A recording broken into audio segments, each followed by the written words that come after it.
آج بھی آپ سے کہہ رہے ہیں خدا را اپنی پالیسیز کو ٹھیک کریں، بلوچستان پہ رحم کریں، اس ملک کو بچائیں۔ اب بہت سارے میں ریفرنس دوں گا، لوگوں کو بہت برے لگیں گے، اس لیے میں وہ ریفرنس اس دفعہ نہیں دے رہا ہوں، شاید اگلی دفعہ مجبور ہو کے میں دوں، کیونکہ میں نے فیصلہ کیا ہے ہم ہر سال جو 4 نومبر کا واقعہ ہوا، 9 بچے ہمارے شہید کیے گئے، ہمارے لوگ شہید کیے گئے، ہم 4 نومبر کی برسی مناتے ہیں، وہاں پہ ان کے لیے قرآن خوانی کرتے ہیں، ان کے لیے لنگر تقسیم کرتے ہیں۔ اس دفعہ میں پوری قوم کو بلاؤں گا وہاں پہ 4 نومبر میں شوران میں، اور پھر ہم اپنا مستقبل کا فیصلہ کریں گے کہ ہمیں کیا کرنا چاہیے اقوام ہند کو، میرے دوستوں کو، میرے قبیلے کو میرے ساتھ کبھی بھی میرے تاریخ دان نے جب بھی میرے تاریخ لکھی ہے اس خطے کی، سرزمین کی، اس کے ساتھ غدار بلوچستان کسی نے نہیں لکھا ہے، دلال بلوچستان کسی نے نہیں لکھا ہے۔ ہم نے ہمیشہ اس دھرتی کے لیے، اس سرزمین کے لیے، آج سے نہیں 17 پشت سے، میر چاکر، میر شہداد سے لے کے، ہم نے اس دھرتی کے لیے قربانیاں دی ہیں۔ اور آپ کے توسط سے میں پورے اپنے قوم ہند قبیلے کو کہتا ہوں کہ اب وقت ہے بلوچستان کے اوپر، ٹائم ہے، اٹھو تم لوگ، جو تمہارے باپ دادا کا ایک کردار تھا اس کو نبھاؤ،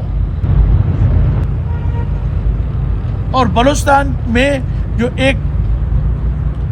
سیاسی جدوجہد ہے اس کا آپ حصہ بنیں، جو جہاں بھی ہے۔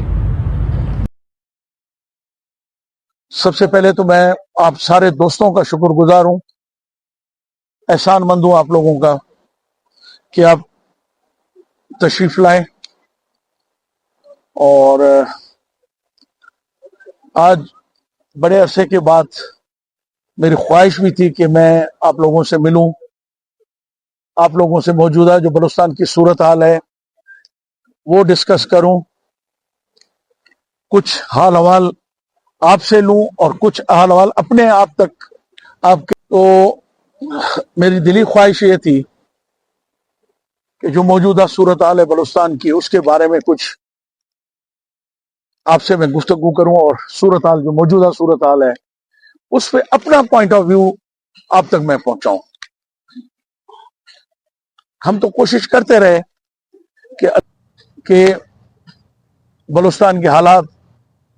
کوئی بہتر ہوں، کوئی بہتری کی طرف جائیں، یا بہتر کوئی فیصلے کیے جائیں،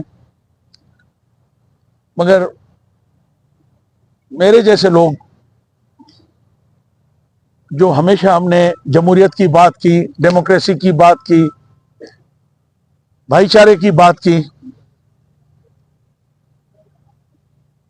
وہ بھی مایوس ہو گئے۔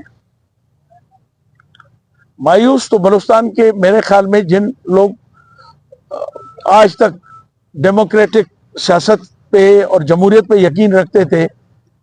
آپ لوگوں نے دیکھ لیا کہ وہ بھی بلوچستان کی سیاست سے اور اسٹیٹ کی پالیسیوں سے مایوس ہو کے پارلیمانی سیاست سے کنارہ کش ہو گئے۔ میں یہ آپ کو بتانا چاہتا ہوں